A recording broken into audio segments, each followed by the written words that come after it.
এই বিশাল আকাশ, এই সূর্য চন্দ্র, এই পাহাড় পর্বত, এই সাগর মহাসাগর সব কিছুই এক মহান কারিগরের অস্তিত্বের সাক্ষ্য দেয়। যখন মানুষ পথভ্রষ্ট হয়ে যায় তখন আল্লাহ তাদের মধ্য থেকেই নবী ও রাসূলদের পাঠান। তারা এসে মানুষকে আবার সে এক আল্লাহর পথে আহ্বান করেন।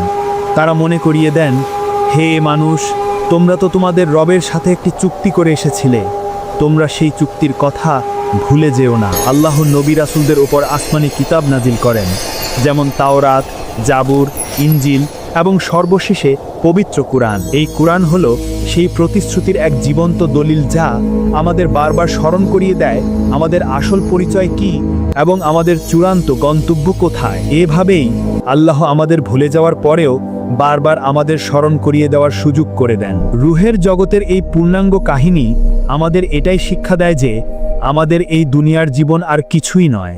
রূহের জগতে আমাদের রবের সাথে করা সেই প্রথম প্রতিশ্রুতিকে প্রমাণ করার একটি পরীক্ষা ক্ষেত্র মাত্র।